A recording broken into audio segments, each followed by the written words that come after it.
Welcome into No One Asked Us. He's Craig, I'm Logan. We are recording this on a Sunday. A little bit of a different flavor for you.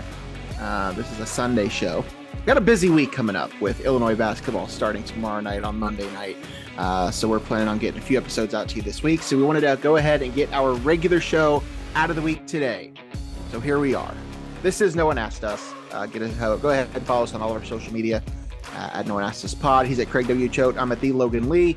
We're on Facebook. We're on Instagram. All that stuff. Like, share, subscribe. Looking to grow the page as we get into basketball season. Obviously, football has gone well for Illinois up until yesterday, and we will certainly be discussing that. And Craig will be giving all of his unfiltered thoughts that didn't make it to Twitter.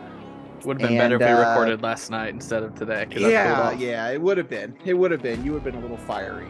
But here we are. We're recording on Sunday, and so Craig's now had some time to cool off and to let things simmer. So, unfortunately for the audience, it's not going to be quite as fiery. We're in season 2, episode 16, episode 78 overall. Craig, you good? We haven't really caught up. I mean, we kind of texted a little bit. I saw, some of your reactions from the game, but we're going to get to the game here real quick. We're going to kind of skip some of the early stuff, but just general, like, how you feeling? You good? Yeah, fine. Yeah. Daylight savings, got an extra hour of sleep. That's true. That is a really good point. And you can tell that extra hour of sleep looks really good on you. It glows. Yeah. With this teal, glows. I love that shirt too. Great shirt. Ross, Craig, $10, man. That's a great find. I'm rocking my Notre Dame sweatshirt. I hadn't owned a single item of Notre Dame clothing up until a couple weeks ago. What'd you say? Nothing. Bandwagon? It's just funny how they're ranked now, and then all of a sudden Logan pops out some Notre Dame gear. Bought the first one, when I went to the game a couple weeks ago. So I thought, you know what? After what they did last night to Clemson, I may as well rock the hoodie. So we are here. We got a lot to talk about college football. Plus, we're going to preview some college basketball stuff because the season does kick off tomorrow. Let's just get into it. Oh no, we'll do our question first. We'll do our what do you think first. Yeah. That is going to be a basketball related question, but we're going to talk about basketball a little later in the show, but we'll do the question now anyway. Last week we asked the question, how many regular season wins does Illinois men's basketball finish this year with? We gave the options as 25 or more, 21 to 24, 16 to 20, and 15 or less. And as expected, most every single person that voted chose 21 to 24, which is that makes the most sense. I mean, that's where they've been win wise for the last few years. Yep. 25 would be astronomical, and I don't see that happening. But 21 to 24 makes sense. I think that makes I wasn't shocked by that result. Our question this week is going to be another men's basketball related question. We're going to ask who's going to lead the Illini men's basketball in scoring this season. Now we're going to ask this with a caveat because as of now, you can still only have 4 options on your Twitter polls. Hint, hint, Elon. And while we think there are probably 4 legitimate candidates, we don't have an option for an other. So we're giving you 4 options as Terrence Shannon Jr., RJ Melendez, Matthew Meyer, and Coleman Hawkins. Those will be your 4 options to choose from. If you think it's going to be somebody else, like a Sky Clark or like a Ty Rogers or like a literally anybody else, add that into the reply. That'll be an option. Brandon Lieb. It could be an option. Put that into the replies. So or that'll be the comments here. Absolutely. Yes. The comments here would be great as well. We love comments. Comments are wonderful. Because those, those help the algorithm. So here's to algorithms. Craig, I don't know if you've noticed or not. We haven't really talked about this. Do you know what I'm drinking my water out of? I see a movie cup. Yeah. Do you know the story of this movie cup before we get into the show? I believe I do. Yes. Yes. This is the movie cup that I paid. You bought right before the pandemic? I paid an obscene amount of money for a popcorn bucket and a large cup at Cinemark that I was going to use in 2020, going to all these movies. It was going to save me some money in the end. I bought that at the end of February 2020, used them one time, and then the world ended. And they have been the largest waste of my money that I've ever spent. But damn it, I am still drinking out of my Cinemark movie cup that I bought in 2020. Is it a yearly thing then? Like, do you still get? Yeah, but they don't do them anymore. I don't. I never used it. I took the popcorn bucket in one time when Tenet was released later in the summer. I took the popcorn bucket in. They wouldn't even let me use it I just had to show them that I had it, and then they had to fill up the popcorn, their own popcorn bucket, and hand it to me. It was a giant waste of my money. But that's what I'm drinking my water of. I just wanted to mention that to you. All right, let's get into this thing. Illinois football yesterday laid an egg, to put it kindly. This is an Illini team that was soaring into week 10, ranked, what were they, 16th in the polls going into that game, controlled their own destiny in terms of honestly making it to the college football playoff. I know that seems shocking to even consider, but going into yesterday's game, they did. They absolutely controlled their own destiny. They were going to be favored to win just about every single game they played the rest of the season, shy of Michigan and probably the eventual Big Ten championship game. They were going up against a Michigan State team who was depleted due to suspensions and injuries and things of that nature. And they looked awful. Illinois football looked awful. They fell yesterday in Champaign in a very windy game, 23-15. I know you had a lot of thoughts. You were sharing them on the internet for all the world to see. So let's hear them. Let's hear where you're at before we get into. I mean, I guess we can go over the just stats and stuff, but I don't think that's really important at this point. What are your thoughts? Like, what happened? What was the downfall of the Illini football team on Saturday? I honestly don't know, and I think that's what annoys me the most. Because for 8 games, what was our hot button word? What was our key word this season? Competent. 8 games, this football team was consistent. We knew what we were going to get. They were going to run the ball, not make many mistakes. And they made every mistake possible yesterday. I don't know what happened. Penalties, turnovers. I guess there was Chase Brown's fumble. It was a huge turnover. And yet you were only down 2 at the half. And that's what I said in the group chat at halftime. I was like, 4 plays, didn't score inside the 5. Should have been points there. Had another drive charging, and Chase Brown fumbled. Should have been points there. We're fine. Only down 2. We're going to win this game. And then the second half came out, and the first drive was 3 and out, and then just nothing. I mean, that's what annoys me the most, is this was a completely different team. This was not the team we saw for the first 8 games of the season that got this team into the top 15 in the polls. And I know, I had some stuff to say on the internet, but I never once said that this wasn't a successful season.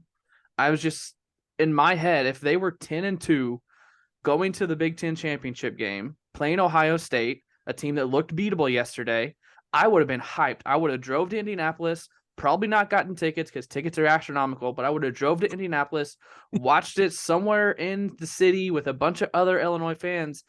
And yesterday just takes a lot of the shine off of it. Like, I don't have any interest in doing that anymore. Now, yeah, I say that. Illinois is going to be an 8 or 9 win football team this season in year 2. That is way better than we thought. I remember preseason, I had a ceiling of 8-4.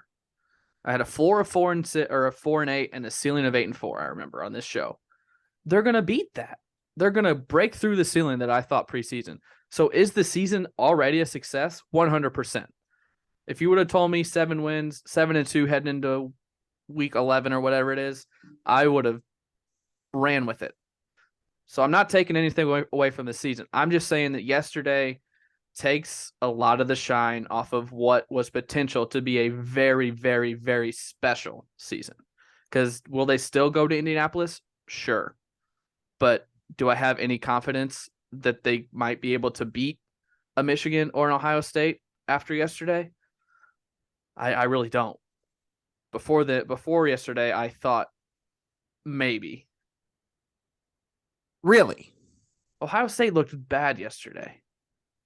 They looked beatable. I mean, that's fair. I get where you're coming from. I think the way Illinois played for the first 8 games, where they didn't make mistakes and they ran the ball, and that I know Chase Brown ran for 130 yards, but the blocking was not great.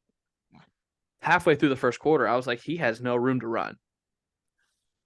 So it just took a lot of the shine off. Yes, I still think it's a successful season. People are coming at me for giving up on this team. I never gave up. I mean, there's one dude saying, how can you say it's basketball season? Dude, I'm an Illinois basketball fan more than football. Always have been, always will be. Basketball season starts tomorrow. I'm ready for basketball. Will I still watch every single football game? Yes, but basketball will take priority. There for the last couple of weeks, there was a chance that I would care more about this football team the last month of the season than the first month of this basketball season. I just don't think that's the case anymore. No, there's a reason. Well, there's a couple different reasons, but there's a main reason as to why we haven't been doing post game shows after football games. Yeah, we're not Part of that. I mean, we're Part of Illinois that is fans, but yeah, part of that's just scheduling. But I mean, at the same yeah, time, I haven't cared about Illinois football really in years. yeah, So this has been a fun season, and I'm certainly not going to sit here and say this season is over. I think this team is still capable of winning at least two more games. As you yeah, said, 100%. which 9-3. 9-3 um would be tremendous if that's where they can get. And if the right team shows up, you never know. You never know what could happen against Michigan. I'm not going to say that I think they're going to win, but I think it's certainly possible that they could at least keep themselves in that game. But if this same team shows up that played yesterday, there's no shot. No. They just laid an egg. It was just a bad game. It was a bad game all around. They were not competent. Tommy DeVito struggled. But it wasn't all on him. I think there was a lot of issues there. He finished the game through for 288 yards, 2 touchdowns, both of those to Isaiah Williams. Isaiah Williams was tremendous. 5 catches, 98 yards. The one long one that had a lot of key blocking down at the end. Chase Brown was one of them that was down there blocking for him. But I mean, after that, I thought we'd beat them by 50. yeah, I did this game's too. over. After we're the interception to start the game, and then that, I'm right there with you. That's kind of what I figured as well. Chase still ran for 136 yards, didn't score a touchdown. I do believe he still leads the country in rushing. He does. I mean, that's kind of the story. I mean, do you have the stats pulled up right now? Because I do. Yeah. How many yards did Michigan State gain total? I feel like the defense did not play well. ESPN doesn't really give me that number. Team stats. Yeah. Total yards 294. To Illinois what? 441. Yeah. And Robert Rosenthal tweeted it during the game. He said, "Our good friend, all yards, no points, showed up today, where Illinois gains 400 and something yards, gets in the red zone, but shoots himself in the foot and can't find the end zone." Yeah. I know a lot of people have been knives and pitchforks toward Barry Lunney. Struggled yesterday to that game, and I think it's fair. I mean, I think that it was not his best game. But hey, I think my response on Twitter last night was, let's just be happy. Let's just be celebrating where we are this season. It's November. It was November 5th, and we're still totally invested into Illinois football. That's just not something that most of this fan base can truly say they've had happen to them in a very, very, very long time. And this season is certainly still not over. As we talked about, there are still 3 regular season games to go, plus a guaranteed bowl game at this point. There are at least 2 wins in there. Who knows? Could be more. I also think, too, one other thing I should have said. Had this happened against Purdue or Iowa or Minnesota, okay, those are good. Michigan State has looked like shit all season, and they're coming off a fight in the tunnel where they had 8 guys suspended down to third-string players. That also adds to what happened. If it was against another top-tier Big Ten team, Big Ten West team, excusable. But to come against Michigan State, who has been one of the worst teams in the Big Ten all season, a depleted roster, that's inexcusable. Do you want to comment on the excessive number of injuries? I think NCAA or Big Ten has to do something about it. They have to make that player. What do you do? What do you do?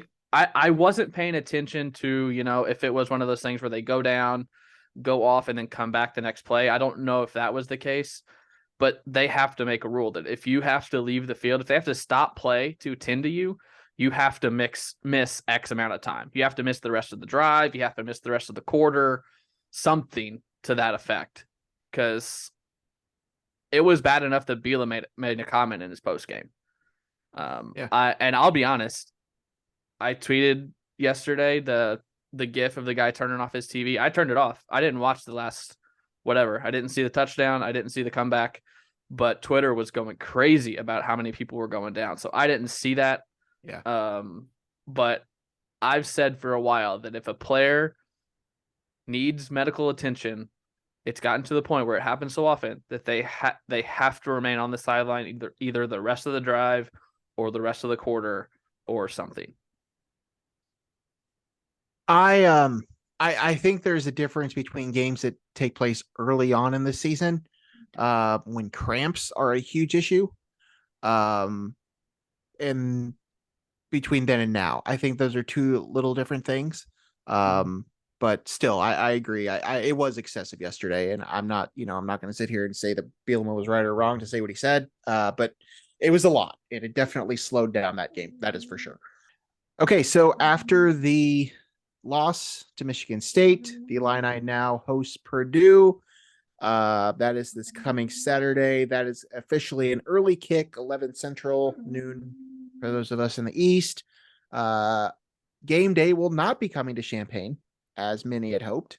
They are going to Austin, both Texas, teams lost, as they should. Well, yeah, I mean that was not happening now. So, 11 o'clock kickoff in Champaign on Saturday. I don't know why I was going to say Wednesday. I mean, at this point, it's hard to say games are must win, but the division is a absolute cluster. So at this point, if you're trying to win the Big Ten West title, which is very much still in play, and you do currently have a game lead over everybody else, all these games are going to be important, especially since one of your three remaining is at Michigan. Mm-hmm. So you have to think that Illinois is probably going to finish with 3 losses. Not best case scenario, but most likely scenarios, Illinois finishes with 3 losses, which would potentially be good enough for at least a share of the division. So we'll have to see how the rest of it shakes out. But Bill Connolly at ESPN, SP Plus is what he does. Last week, odds to win the West, Illinois had 69%, Purdue 27%, Wisconsin 2, Iowa 2, Minnesota 1. This week, Illinois still has a 64% chance. Purdue has a 14% chance. Wisconsin 8, Iowa 8, Minnesota 6. So if Illinois beats Purdue, they have the tiebreaker over all of the other 4. They will have beaten all of the other 4. Yep, so it won't. If they would have beaten Michigan State and Purdue, they would have clinched Saturday. But now they can't clinch Saturday, I don't think, because they lost to Michigan State. But they could theoretically clinch unless they lose to Northwestern in the last week of the season. Yeah.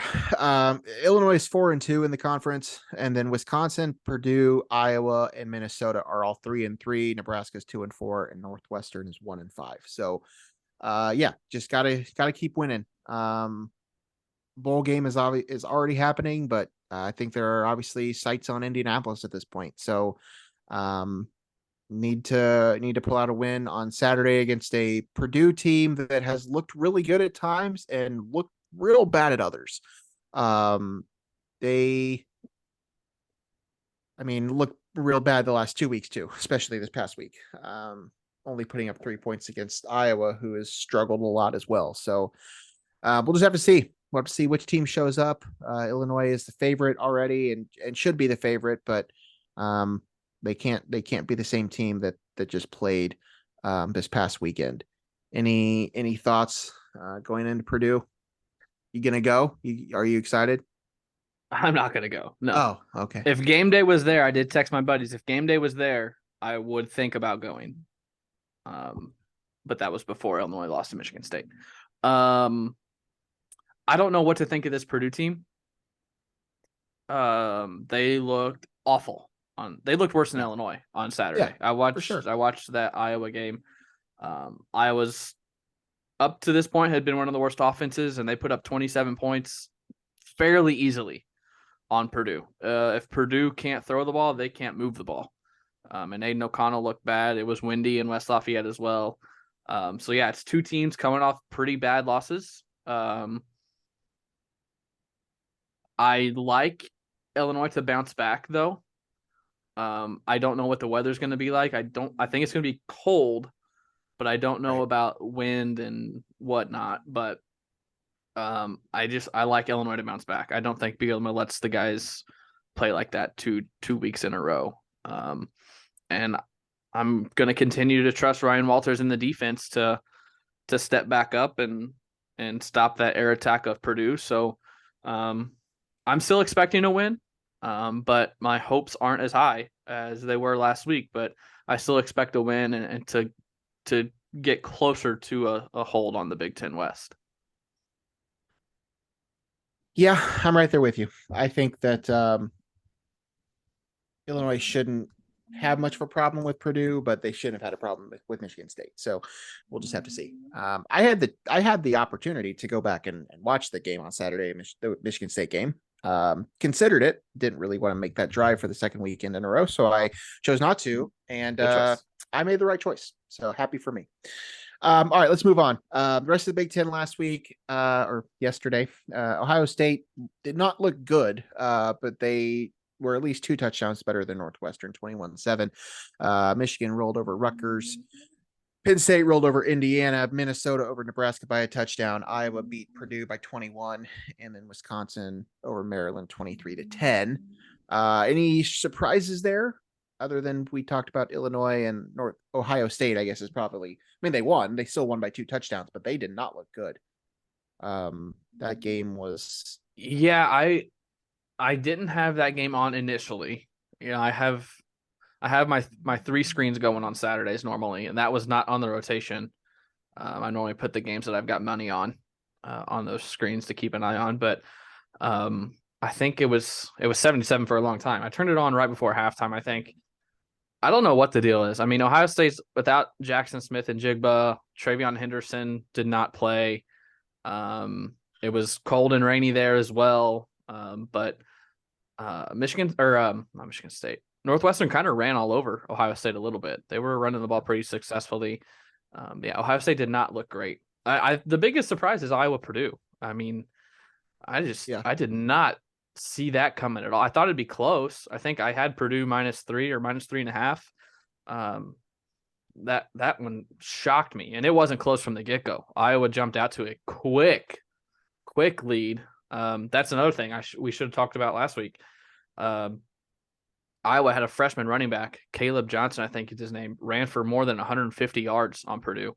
So if they got a freshman doing that, it gives me hope that Chase Brown could get to 200 next week if things go right. So Purdue's defense couldn't stop the run. Minnesota was down. They were shut out in the first half. Did you see that? It was 10-0 Nebraska in the first half, and Minnesota came back and won that game. So nothing too crazy. I almost didn't even change my power rankings. I did end up making changes, but I almost left them the exact same. So I made changes. All right, let's just go into those. Let's go into power rankings. Give me your 14 through 11.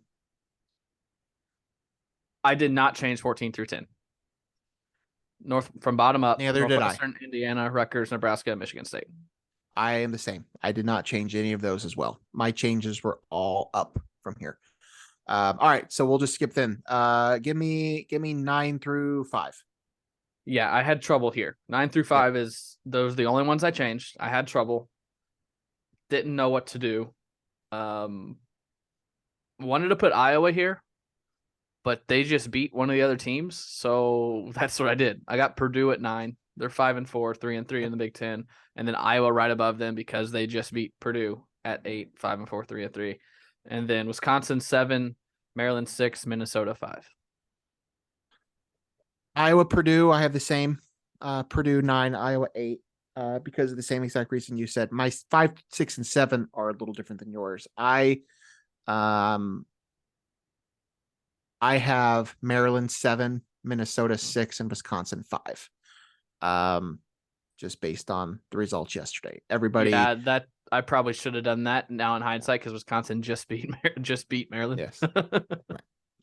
So yeah, Maryland 7, Minnesota 6, and Wisconsin 5. And then your 4, I assume, hasn't changed. Yeah, nothing changed at the top. I switched back Illinois and Penn State, which I shouldn't have changed them last week, but I did it anyway. And I toyed with switching 1 and 2. Yeah, it's getting close. So I tweeted out my college football top 6 last night. I don't know if anybody saw it, but I put Michigan. I'm sure 2. the committee did. I'm sure they did. I put Michigan 2 and Ohio State 3. Just that was more of a prediction as to what I think the committee's going to do. But I don't know that that'll actually happen. But I toyed with swapping them. But I left 2 and 1 as the same. So I don't think there's a wrong answer at this point. Ohio State has not played anybody. They haven't looked great, and Michigan just continues to steamroll everyone. Correct. But they haven't played anybody. I guess they both played Penn State, but yes. Yeah. And they both have wins over Penn State. So all right, yeah. That makes a lot of sense. We both kind of had some changes in the 5 through 9 area, but the rest of it was pretty straightforward. All right, let's talk about the rest of the week in college football, because yesterday was a doozy. There were several interesting outcomes across the day. I'm just going to go through like the ESPN and just kind of look. We already talked about the Ohio State game. The Fighting Irish just trounced over Clemson last night. Clemson looked awful. I was watching. Okay, go ahead. I'll let you finish. I was watching primarily the World Series, but I was flipping back and forth between some of these games too. But Clemson just looked bad. I mean, there's been a lot of criticism about how high they were in the poll, and did they deserve to be there? Does an undefeated Clemson team deserve to be there? Well, now we don't have to worry about that discussion because they were not good. Notre Dame hasn't looked good at home all season long. This is the same Notre Dame team that lost to Marshall. And they just went out and just. Weren't you at that game? That's the game you went to? No, not Marshall. Okay. I was at Stanford. Okay. Another game that they lost. But yeah, Notre Dame over Clemson last night was definitely interesting. 35-14. Notre Dame back in the AP poll. We'll see where they sit in the college football. Let me ask you this. Yeah. What are the chances that DJ ends up at Illinois next year? Because he's not going to be at Clemson. No, probably not. Is that a guy? Would Illinois even go after him? Because I feel like Illinois is going to go after a guy that doesn't make mistakes, and I feel like he makes a lot of mistakes. So I don't think it's going to happen, but it would be a name. Certainly a name. And we've talked about the whole transfer portal effect and what Tommy DeVito has done, and I mean, I don't think it happens, but I think he ends up somewhere else for sure. 100%. So 100%. The real big game last night was Alabama LSU. Oh, that was fun. That game. That was a lot of fun. At that point, the World Series was pretty much, well, not totally over, but I had switched over to this full time. Alabama, ranked number 6, went to LSU, and that was fun. Took them to overtime. Yeah. That was Alabama had to kick a field goal there at the end to send it to overtime, and the play call by Brian Kelly to go for 2. I loved it. Like it just made sense. And had it not worked out, everybody would have been calling for his head and everything else. And I understand it, but at that point, honestly, they had nothing to lose. LSU already had 2 losses, and if they lost, their season was essentially done. I mean, they obviously still have games to play, but they're not going to be playing for a conference championship, and they're not going to be in a college football championship. So they had nothing to lose. If they hit that pass, if they complete that 2-point conversion, they're still in the conversation. And LSU, I know people don't disagree with it because they have 2 losses, but they are still very much in play to make the college football playoff. Yeah, I laughed when they popped up at 10. When they popped up at 10 on Tuesday last week, I was like, when they weren't in the listed 11 to 15, I was like, wait, where's LSU's a top 10 team? 2 losses? What? I even tweeted it, and I'm buying in now. I mean, holy smokes. While they were doing it, I was questioning it because I've always heard in that situation, at home, play for the tie, on the road, go for the win in that 2-point conversion situation. But I mean, they perfect play call. The scene after the play, the rush in the field was awesome. I mean, LSU is one of those programs that they're not like a Bama. I guess Bama's kind of in the class by themselves where it's just everyone other than Bama hates Bama. Like, I have no reason to hate LSU football. Like, they're one of the teams that I'm like, it's better when they're good, Yeah, I agree. as opposed to I want Alabama to lose every game, So it was I a cool scene. I live in a place that is very anti Brian Kelly. Nobody here Valid. seems to like him for Wonder whatever the why. reason. But so I hear a lot of negativity towards LSU where I'm at. But I'm with you. I agree. I think that college football is better when they're good. So I have no qualms with it. As I said, they're still very much in play to make the playoff. I don't know how likely it is, but if they win out and win the SEC championship, I have to think they're in. If they beat Georgia in the championship game, I don't know how you keep them out. They will have beaten Ole Miss, Alabama, and theoretically Georgia at that point. So good luck. Yeah. That was really the other big one. TCU won; they're still undefeated. Texas beat Kansas State. Kansas beat Oklahoma State, stormed the field. That was Notre going to Dame be stormed the my field. Who was what there was a caught my third one eye. that LSU stormed the field too, right? Yeah, there LSU was stormed, yeah. three. My caught my eye was going to be Kansas Twitter today. I didn't see it. They tweeted out a picture of their goalpost in the end zone and say no GoFundMe needed because they tore down the goalpost last night and apparently they've already replaced them. So they threw some shade at Tennessee and said basically we don't need a GoFundMe to get new goalposts. That's good. Real quick, the tiers. I mean, it's kind of a convoluted mess. There's still 4 unbeaten teams, a handful of teams with 1 losses. I haven't really done all the math to figure out who is legitimately still in this thing. I think obviously it's the 4 unbeatens. Outside of them, Tennessee, I think, is still in this thing. Oregon's probably still in this thing. Yep. And I still think LSU is, Yep. just based on what they have left. I think that it's probably one of those 7 teams. I don't see. Think you don't think UCLA or USC could get in if they don't lose? Maybe a 1-loss Pac-12 champion, I guess, could. We'll just have to see.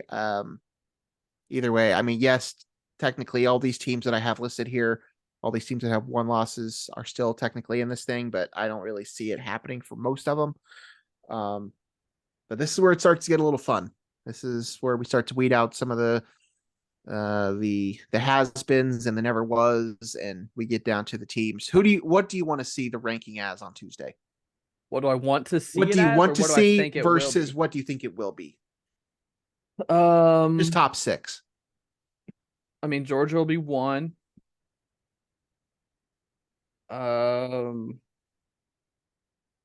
Probably Michigan 2. I would like to see TCU 3 and Ohio State 4. That's not happening. Okay, that's what I would like to see. Sure. Yeah. Because I fine. think TCU's resume is much better. So I would like that. And then I think Tennessee will still be 5 or 6. And I mean, LSU jump into 6? What 4 teams would you like to see in the playoff come January? At the end of the season? Georgia, Ohio State, USC, and TCU? Oregon. 2 Pac-12 teams? Gregory, that's not happening, buddy. Oh, I forgot I said USC. What'd I say? Georgia, Ohio State, USC, and if TCU goes undefeated, they will be, and I want to see them in there. I agree. I think an undefeated Power 5 has to be in. I don't think you can keep them out. Yes. Do they have to be, higher than the 4? Not necessarily, but I'm with you. I think it will be the top 4 on Tuesday this week will be not Clemson, Georgia, Michigan, or Ohio State 2 and 3, whatever order they choose. And I think it'll be Tennessee in the 4.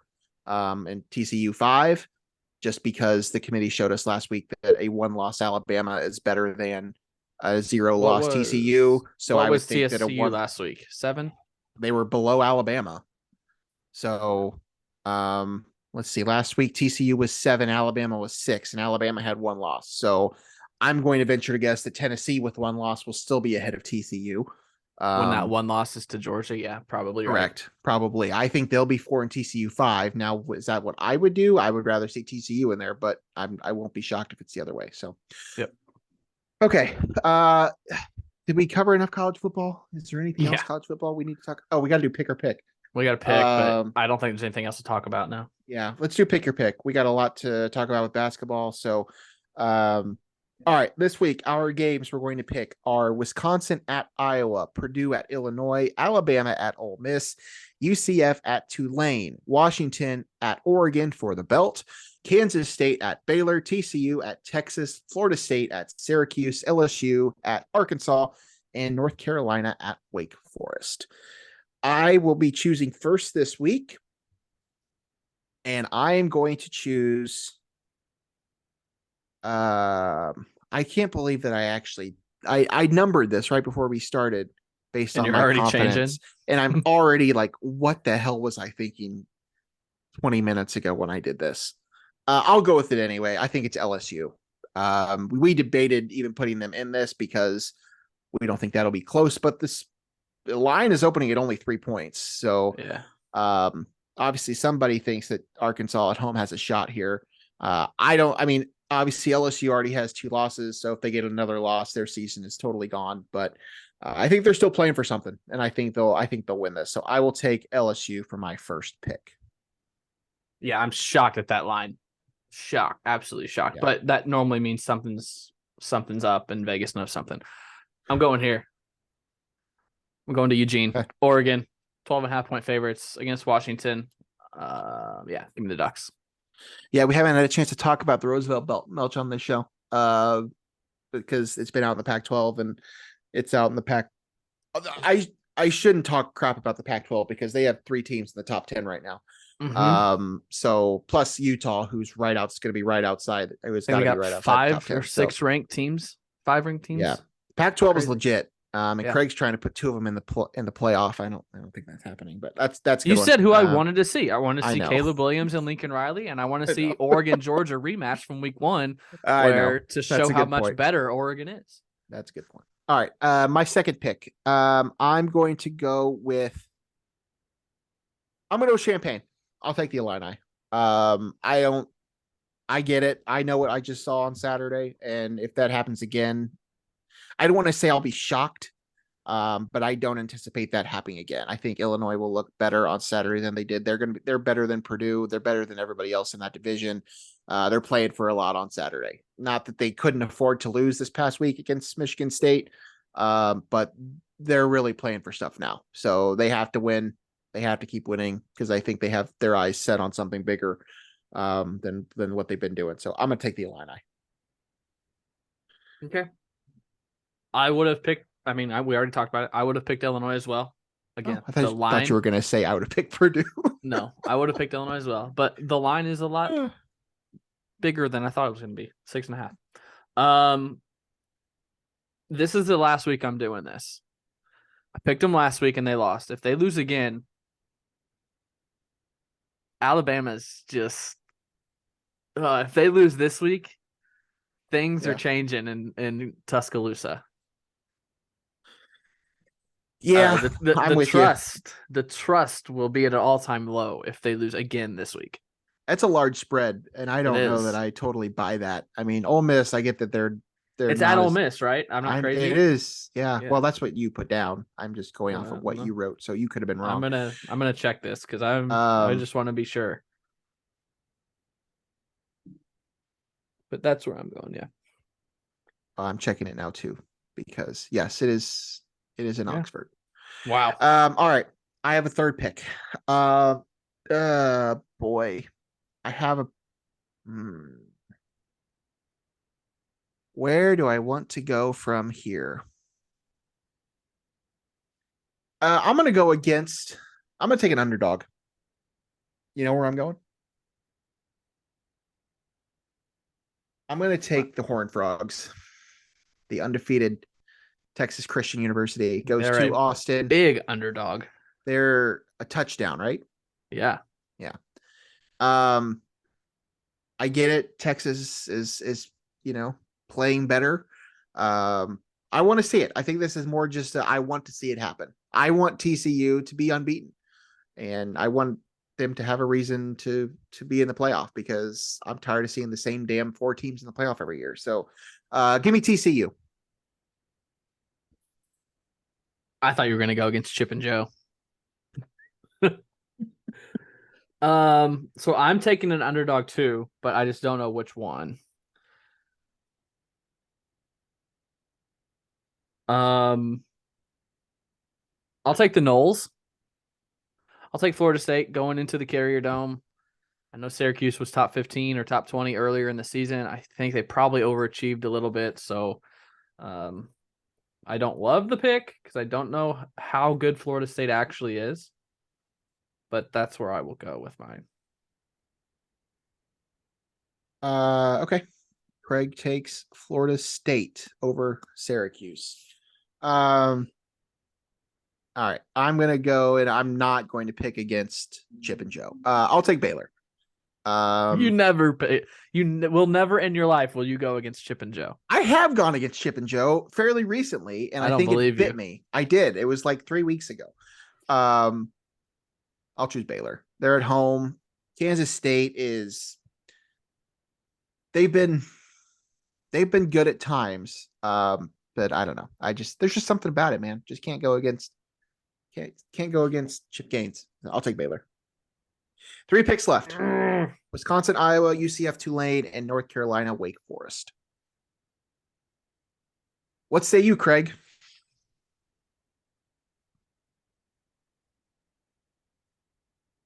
UCF. That's not what I want. That's not what I want to do.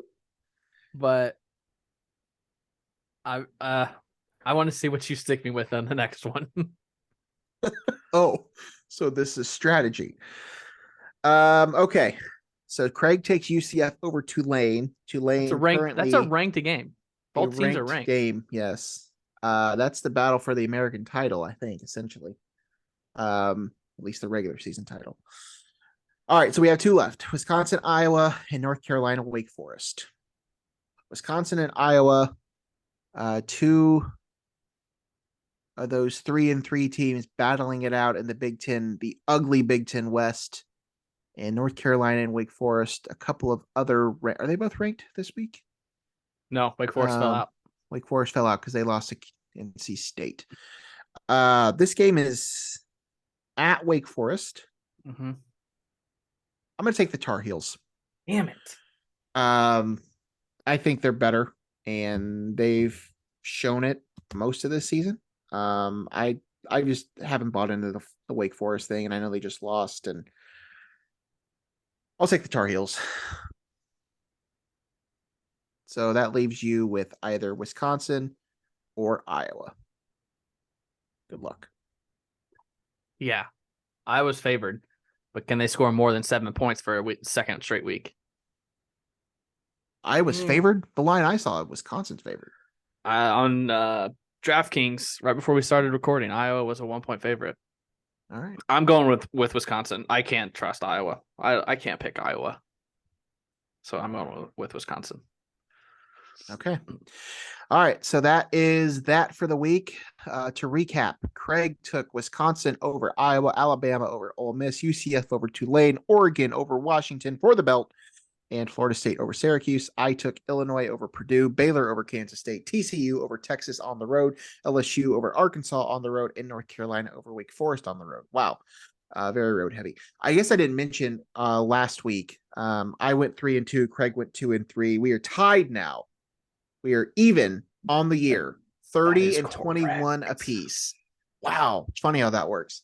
All right, so there we are. My see how we do. Facebook memories popped up today was our picks from whatever week it was last year. Yep. Mm-hmm. And our records were like 95 and 20. And this year we're 30 and 20. 95 and 20. Well, yeah, we did a little We differently, but yeah, yes, we picked like 20 still, games a week last yeah, year. that was a little much. We're trying to do better for you folks. We really are. All right, we're going to move on from football. College basketball season officially kicks off tomorrow, Monday. Illinois plays against Eastern Illinois University. That game is tipping off at 8 o'clock Central Time in Champaign against the Panthers, an interstate rivalry. Um, I shouldn't even call it a rivalry. Illinois is obviously favored in that game. Can you even call it Um, interstate? Because Charleston's like 20 minutes off the interstate. You feel like you're there, and then you get off the interstate, and it's another 15 to 20 to get to they campus. won't. Yeah, but it is the closest other Division I school to Champaign. Um, all right. So yes, Illinois kicks off the season on Monday night. They have 2 games this week: Monday against Eastern Illinois, and then Friday against Kansas City. We kind of did a little bit of a season preview last week on our show, but we kind of wanted to do a little bit more with that this time around. So, um, what more can we say that other people slash ourselves haven't already said? This is going to be a very different looking Illinois basketball team this year than what you've been used to. The past few seasons have been dominated by a pair of All-Americans, one of them being one of the best post players to ever step foot on this campus. And then surrounding him have just been a host of guards that can shoot the ball, and it's basically been Kofi and threes. Like that's been how this team has worked. This is going to be a very, very different Illinois basketball team. They are returning 3 players that saw meaningful minutes last year, one of which has already been sidelined for the first half of the season, Luke Goody. We won't see him until probably at least January. That leaves Coleman Hawkins and RJ Melendez as the only 2 returning players that saw meaningful minutes. And if I'm being quite honest with you, there were spurts of the season where neither of them even played. Yeah. Coleman Hawkins played good minutes early on when Kofi was suspended, and then he went missing. Like he was MIA for a good chunk of the middle of the season. RJ Melendez kind of came and went. Him and Luke Goody were kind of interchangeable for a while. He started to emerge himself late in the season, and then he got sick. He had an emergency appendectomy, so he missed several games. Kind of, reemerged again in the tournament. Had the emphatic dunk during the tournament game where he got called the technical for hanging on the rim. So that's what we're looking at in terms of returners. It's basically just Coleman Hawkins and RJ Melendez for a while. Eventually, Luke Goody will be back in the mix. Outside of them, it's a bunch of new guys. 2 of those new guys are very experienced in college basketball. 2 of the best transfers in college basketball, Terrence Shannon Jr. and Matthew Meyer, both coming from the Big 12. And then after that, it's a bunch of freshmen. It is a bunch of freshmen. Sky Clark, Ty Rogers, Jaden Epps, Sincere Harris. Dane Danger is technically a sophomore, but I think he's played like 3 games in a college uniform at Baylor, something like that. Yeah. So he's essentially a freshman as well. Brandon Lieb is the depth piece, but he's hasn't seen meaningful minutes. So it's just going to be a very different team. They're going to be lengthy. They're going to show you a different thing. There's no Kofi Coburn here. There's no Trent Frazier. There's no Andre Curbelo. There's no Alfonso Plummer. Like it's going to be a very different look. I mean, I don't know what else to say. I think everybody's kind of been saying these same things for a while. It's going to be just a very different team, and it's going to take some time to get used to. I think that's what we're all going to have to adjust to. It's going to be very, very different. But I know I'm excited. Yeah, I'm very excited for the style of basketball that we're going to see. I feel like this is going to be more of what Brad Underwood said his teams would look like when he got here. The whole 7-second offense and switching screens and being more up and down. I feel like the last 3 years, this is going to be the biggest difference with this team. The last 3 years, it was you're going to get 20 and 10 from Kofi or 15 and 10 from Kofi. And last year it was you're going to hit threes and you're going to shoot the ball very well. Before that, it was you're going to get 20 from Io and he's going to make the right play. This year, we legitimately don't know who is going to be the playmaker that night. We don't know what we're going to see. And one night, Illinois could score 95. The next night, they could score 60 because this is such a different team. I like the direction that it's going, and I think it says a lot about where the program's at. That what you just said, they have 2 players returning from a Big Ten championship team, and people are still picking them to win the Big Ten championship.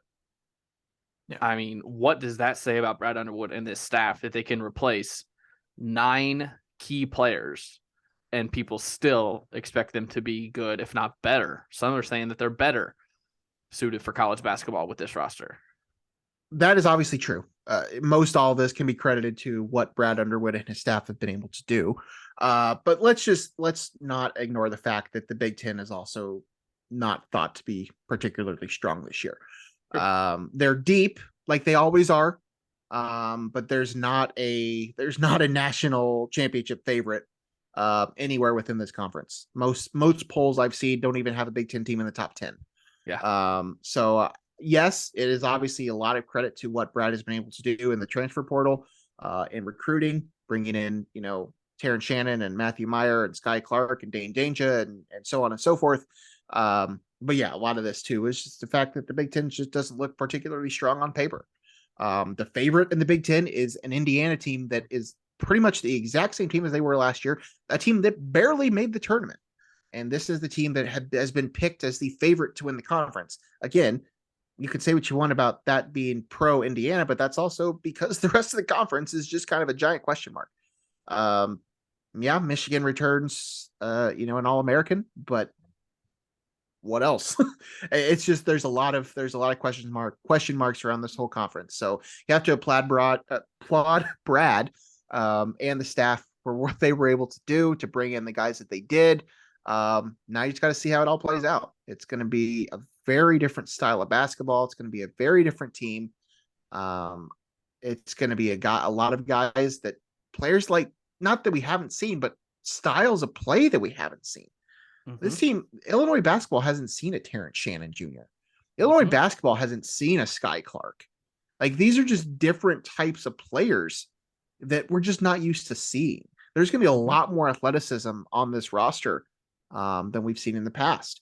And I've been saying it. I've heard it, other people say it too. I think this is a team that is, I would say they are destined to struggle in the conference, but might be built more for the tournament. I'm not going to sit here and predict that they make the Elite Eight or the Final Four on November 6th, but I think this is the style of team that could maybe have a better shot as the teams in the past. Yes. The teams in the past have been, if you're able to shut down Kofi and the other guys aren't hitting threes, that's it. And this team doesn't have that. So it's going to be very different. And not only is that a stark contrast for Illinois, that's a stark contrast in the Big Ten. Yep. Because Illinois was following the Big Ten blueprint. Have a good post presence, and play that brand of basketball. Illinois is not playing the Big Ten brand of basketball this year. Illinois will look more like an NBA team running up and down the court, more like a Houston. More like Houston, exactly. Houston or Baylor, and those are the teams that have beat Illinois. Well, I guess Baylor didn't, but Houston beat Illinois last year, and we were like, everyone was like, why can't we do this? Why aren't we more like this? And now Brad's trying to do that, and it will be a lot more like that. If you're going to State Farm Center expecting to see teams like the last 4 years, you're going to be in for a shock and a surprise, because it's going to be so completely different than what we've been used to the last 3 years. And I could not be more excited about it, because that Houston team last year was one of the most fun teams I have seen in a long, long, long time. I agree. I'm looking forward to it. I've been thinking about this season for a while. Not that I didn't like what's happened the past 2 years. The fact that Illinois is back in these conversations and playing for Big Ten championships and playing for Big Ten tournament championships and #1 overall seeds and All-Americans, like, these are all great things. But the amount of excitement that I've gotten just the past few months when you bring in names like Terrence Shannon and Matthew Meyer and Sky Clark, like, those are like legitimate, like, those were exciting times, because we didn't really know what we had with Kofi. We didn't really know what we had with Io. Like Io certainly was a big get, but we didn't really. The transfer portal just brings a whole new element to this thing, something that we're just not used to as Illinois fans. All right, let's take a look at the schedule here before we kind of preview the upcoming games. So we know we've already talked about Eastern Illinois and Kansas State coming up this week. Then they host Monmouth next week. Those are your 3 warm-up games that you get before things get a little dicey. Because after that, next Friday, the 18th, is when they head to Las Vegas. And they're going to see UCLA, then they're going to see either Baylor or Virginia. Ask me who looked up flights to Vegas yesterday. Logan Lee. No. I mean, I have. Don't get me wrong. It was something I was considering at one point. But are you going to Vegas? No. They're like, are we taking the pod on the road? They're like $300 a flight. I can't even get you to drive to Ann Arbor. And here you are looking to fly to Vegas. I definitely won't do that now. I mean, I was just getting you to just drive up to my house. You didn't want to do that. But that's fine. That's neither here nor there. That would have been a fun weekend, though. We could have gone to Ann Arbor. We could have recorded a live show after the UCLA game. And here you are just like, nah, we're not doing that. You don't got time for me. Whatever. I don't. So, yeah. And then after that, they have Lindenwood and then Syracuse and then Maryland and then Texas. So, yeah, it's going to get real dicey here real quick. So you get your 3 quote unquote warm-up games. Hopefully you don't lay an egg in those 3 games to start the season. And then things get tricky. So I know we kind of talked about this, last week a little bit. Expectations. I mean, what do you want to see here in the non-con? Well, I mean, what realistically do you want to see out of this team before we get into the heart of the Big Ten schedule in January? There's 3, 4. I think you can lose. I expect to lose both games in Vegas. I said that last week. Expect to lose both games in Vegas. And I think you need to get 2 of Syracuse, Maryland, Texas. Yeah, I agree. I think that's kind of what I leaned at last week too. I think Syracuse you should win. And then if you can go on the road and beat Maryland at Maryland, then the Texas game becomes a little less important. But that Texas game is also a national televised broadcast game against a top 15 team that you could really set the tone for. But I think any more than 3 non-conference losses or 4 non-conference losses, there could be some trouble. It's going to be a lot of fun. Yeah. It's going to be a lot of fun. I'm excited. I'm excited for basketball. Not that I haven't enjoyed football season, because I certainly have. I've enjoyed caring about college football more than I have in the past. But I'm excited basketball's here. So, speaking of which, they do kick off the season tomorrow night, Monday night, as I mentioned, against Eastern. That's a 9:00 tip in Champaign. It can be on ESPNU if you're not attending the game. Eastern Illinois last season was 5-26. Not what you want, but I do know that Marty Simmons has kind of built up a little bit of an experienced roster with some transfers and JUCOs and things. So we'll have to see what they got. Jermaine Hamlin is on that roster, who was a former Illini. He was with the Illini a couple years ago. What year was he? What he was in the. This will be, I think, his second year. Him leaving. Yeah. At Eastern. Yeah. So there's some local ties to that team, obviously being Eastern Illinois.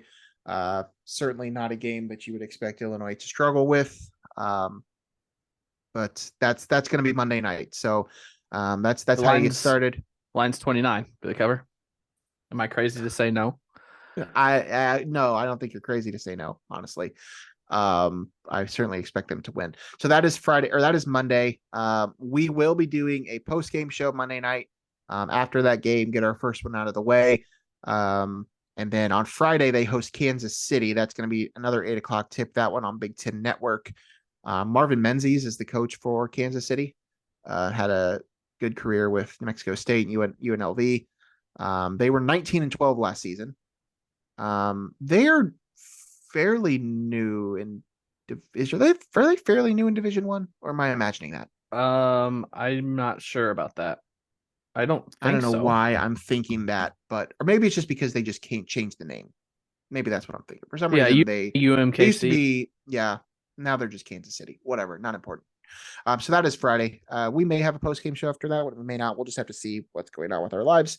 But that is the game on Friday. So Eastern Illinois and Kansas City to start the Illinois basketball season this week. Got to go 2-0, right? Got to go 2-0. Yeah, they made the switch in '86 from NAIA to NCAA Division I I. don't know why I was thinking it was more recent than that, but obviously it's my mind. Yeah, they 2-0. There's no way around it. That's it. You should not lose to either of these teams. You shouldn't. The wins should be 15 plus, 20 plus to these two teams. Maybe not Kansas City. I don't know anything about them.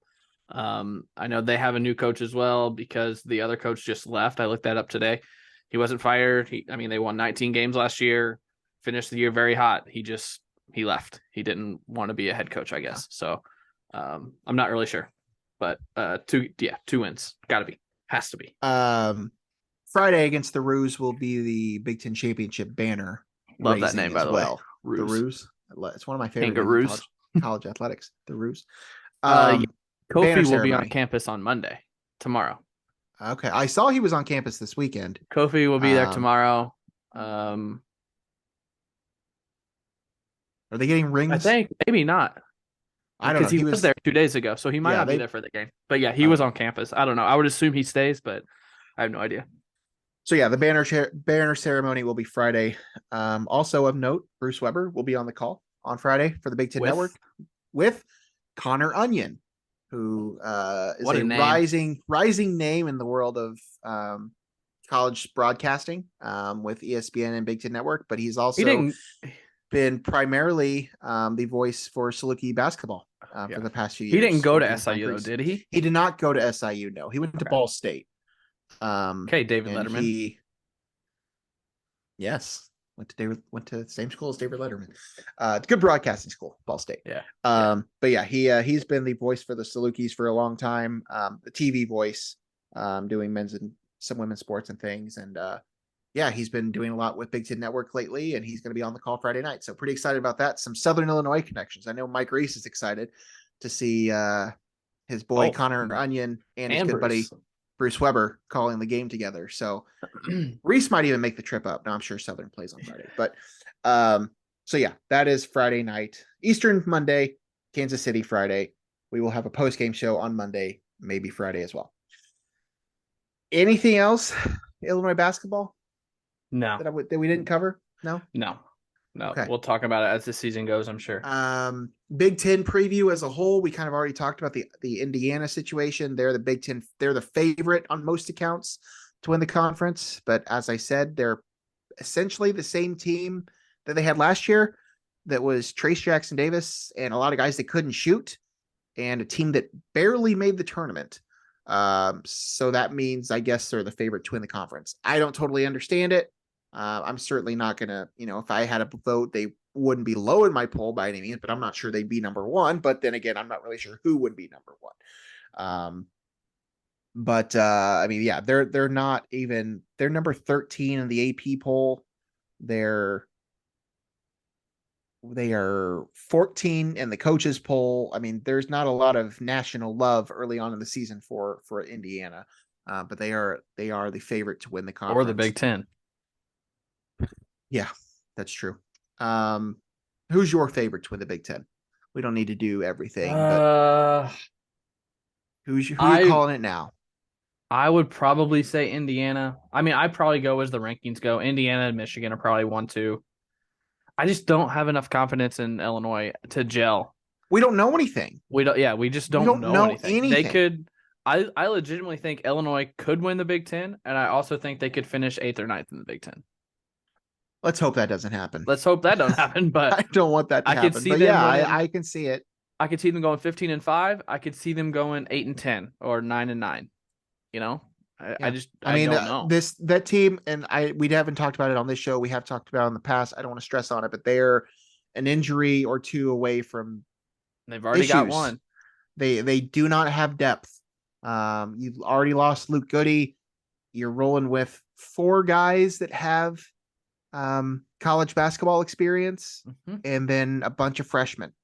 And by a bunch, I mean you might be able to go 8, 9 deep. Are they going 9 deep? They'll who go would be on the 9 bench? deep. Ty, Jaden, 3 Sincere, of them will be freshmen. Sincere and Lieb. Ty Is Lieb Rogers. 9? No, Danger. Oh, Dane is 9. Yeah, you're right. Yeah. So yeah, and Dane is They'll go essentially 9 a freshman. deep, yeah.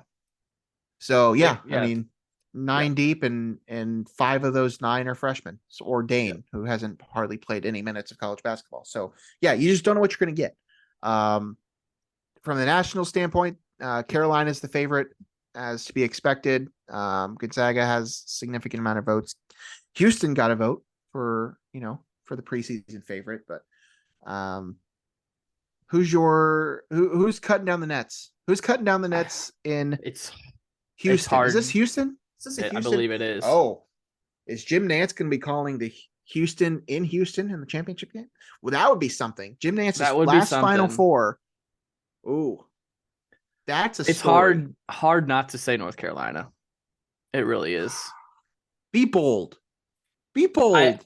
I just don't know. I think I picked UCLA last year. That's who I was thinking about. I would say North Carolina or Houston, honestly. Those are the 2 that I'm going to go with. I haven't done enough looking, and like it honestly snuck up on me. I've just been kind of caring about Illinois and not the national scene, but I think it's a pretty top-heavy season, if I'm going to be honest. It probably is. Yeah, I mean, I like the Houston story. Carolina is Carolina. I mean, they're going to do what they want to do. One thing we can agree on, though, is that everyone will think it's Gonzaga's year, and it's never Gonzaga's year. It's never Gonzaga's year. Never Gonzaga's year. Let's just hope it's Illinois' year. I just want a second weekend. I don't even need a national championship or Final Four. I just want a second weekend. That's all. Well, we got a ways to go until March. But either way, I'm just excited that college basketball is here. And it'll be here before you know it. 24 hours from now, we will be, well, not quite. 26 hours from now, they'll be tipping off or something like that. 27. Yeah. I don't know. I don't know what time it is. 27. All right, we're gonna move on. Oh wait, we didn't really talk about the rulings. There were some national news that came out. Yeah, I didn't. You said the Kansas one. So do you know what they imposed? I didn't see what they imposed. I just know that they self-imposed Bill Self. I'll look it up. For the stuff that happened and whatever year that was, they suspend Bill Self for 4 games. And Curtis Townsend for the recruiting restrictions from the 2017 stuff. Not really a shock. They kind of just did it themselves. I haven't really read much on the Louisville stuff, so you might be able to enlighten the audience there. But oh, sorry, I was reading baseball stuff. We're not there yet, Craig. Louisville. This was 5 years ago. And I do this all the time on this show. I'm just going to say what I tweeted. A slap on the wrist would have been more severe than what Louisville got. They got a $5,000 fine, and I think they're on probation. There was some recruiting stuff, like they can't recruit or their numbers or something. But it was legitimately nothing that they got. And I think the whole thing was, well, we let this hang over you guys for 5 years. And we let other schools use this against you in recruiting for 5 years. So you guys have kind of been in hell for 5 years waiting on this. So that's your punishment right there, is the last 5 years. So now it's over. You can move forward, and you don't have recruiting restrictions. I think you can still sign the same number of players and all that stuff. But I was like, really? This is what we were waiting on? But it dominated down here, that's for sure. People were very very happy to see it, and I think happy with the results. They were just like, why did it take 5 years to come to this? Yeah, I agree. All right, we've been doing this thing for a long time. We have not even talked about baseball. The World Series ended last night. The Astros took down the Phillies in 6 games. Not really a huge shock. The Phillies offense was explosive at times and non-existent at others. Dusty Baker got his first World Series title after however many attempts at this thing. So I'm happy for Dusty. I know some people aren't, but that's their prerogative. I don't really have ill feelings towards the Astros. I know what they did a few years ago, but like I'm past that. I don't really love the Astros. I would have rather seen the Phillies win, but I'm not really shocked by anything. Jeremy Pena was amazing. Oh my God. Terrific season for Jeremy Pena. I texted Aaron Bennett, who you know, Familiar. He's my go-to Cardinals guy to talk about things with. I said, I hope Mason Wynn turns out to be like Jeremy Pena, Cardinals top shortstop prospect, because I love everything about Jeremy Pena's game. Yeah, he's great. I remember preseason he was one of my draft targets in fantasy, and I remember people were saying how he is or could be better than Correa, and Carlos Correa is one of my favorite players in baseball, and he is certainly on his way there because he does everything well. Yeah, so the World Series come to a close, which means free agent season and off season has officially commenced. I've already seen some things happen, so that's moving quickly. Edwin Diaz, I saw, is staying with the Mets. What do you got? I looked that up yesterday. I was like, when can free agents, like, when this off season start? And it was like, I think they can sign like 5 days after the season ends or something. It's all pretty quick. Let's go. Gold Gloves announced last week as well. I'm pretty excited for Ian Happ. I know there's a couple Cardinals as well, Arenado, and who's your other one? Somebody else. Donovan, the utility player. So that's good.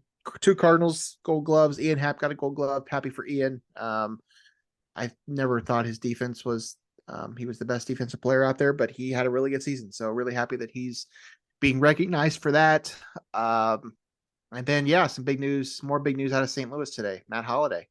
Yeah. Back on your, how about that? Back in St. Louis. I mentioned it last week. I did not think that it was like real because I think he was helping his brother at Oklahoma State as like a volunteer or something. But I feel like it's pretty rare for someone to jump right into coaching to bench coach, right? Like that's a big jump. It is. But I love it. I said last week he wasn't MVP level player in St. Louis, but everyone loved him. He's a Cardinals Hall of Famer. So I love it. I love having him back. I wish he could bring his son with him, Jackson, who was just the number 1 overall pick, but we'll settle. It's not how this works. I was going to say this when we were talking World Series. How on earth did they not take the trophy away from Houston in 2017? I don't know. I get it. They proved that they cheated their way to it. Yeah. But they didn't take the trophy away or revoke the championship. I didn't realize that until a couple days ago when they were showing like previous stuff. I'm like, how? No asterisk for the Astros. No, I agree. I don't want to get into that, but I think you're probably right. Okay. We've been doing this thing for a long time. Let's shut this thing down because we have a whole nother podcast we're going to do tomorrow night. So is there not one more thing you want to talk about? What else are we going to talk about? Oh, yeah. Sad. Rest in peace, in the middle of college football day. Like it was like an hour after kickoff. I was like, yeah. What? Yeah, that was so sad. Aaron Carter, who, people of our generation would obviously know as a the guy who young beat Shaq. Pop star, the guy that beat Shaq. Yeah. He's not much older than us. He died yesterday. He's kind of been chaos, as his life, unfortunately. One of those that just, Hollywood kind of chewed up and spit out and wasn't really able to get himself out of it, but had a good run, back in the late 90s, early 2000s as a young pop music singer, had some hits, and he's the younger brother of Nick Carter of the Backstreet Boys. That was really sad yesterday. Obviously he's, not somebody that I've thought about regularly in my life for the last 20 years, but it does come up from time to time. And I listened to his music when I was that age. Like as I said, he's just a couple years older than us. So that's how he beat Shaq and Aaron's Party. And I Want Candy. Yeah. Yep. Had that Lizzie album. McGuire. Absolutely had that album. Rest in peace, Aaron Carter. His brother posted a thing today that was hit me pretty good. That was pretty sad yesterday. Anything else? Through some stuff. Yeah, he definitely no. It's one of those classic cases of, young celebrity have that fame at a young age, and it just, and Nick Carter's post said it, like, he struggled with mental things and he couldn't get over them, and now he might be able to be in a place that, so yeah, tough to see. That was sad. All right. I don't really have anything else to end this thing with. I did go see the movie Armageddon Time. It's great. Go watch it, but it's not that important. Anything? TVs? Masked Singer? You good? Survivor? It's tonight. Because baseball was on Wednesday. Yeah, baseball. Yeah. So Masked Singer's on tonight. Nothing blowing me away. It's all the same stuff. Yellowstone comes back in a week. Sunday the 13th. What's my other one? Oh, Amazing Race. I've started getting back into Amazing Race. Derek and Claire are on. Derek and Claire. Yeah. They're still in it. Still in it. Good for them. I think there's 6 teams left. But yeah, nothing crazy for me. Okay. I don't think we watched anything other than sports for the last 2 months. That's great. I'm excited. Black Panther comes out Thursday, so I will be at the theater, not taking my cup. Why? Are you not going to Cinemark? No, I am, but they won't let me use it. But yeah, that is that's Thursday. Black Panther. Great. I'm excited. Let me know when I can go, and because the crowds die down and stuff. I mean, it's going to be a while. I'm sure you can go whenever you want. That is your prerogative. No, I'm waiting on Top Gun Maverick to come to streaming somewhere. I'm just waiting on that. Good luck. You can rent it. I can rent it for like $3. Yeah. I mean, it'll be on Paramount Plus eventually, but Tom Cruise is doing everything he can to keep that thing away from streaming. Okay, that's it. We're going to shut it down. He's Craig. I'm Logan. This is No One Asked Us. Like, share, subscribe, all that stuff. We will be back Monday night after Illinois basketball. It'll be a late one. It's going to be a late night, yes. The game starts at 8 o'clock Central Time, 9 o'clock our time. So we're not going to start recording this thing till 11 o'clock. 11:30 probably. That's past my bedtime, but this is basketball season, baby. So this is luckily someone gets Tuesday off for Election Day. Oh, congratulations. Go vote as well. I do not. All right, we're going to shut it down. He's Logan. I'm Craig. Nope, that's not right. No. We're No One Asked Us. We'll see you tomorrow night. Bye.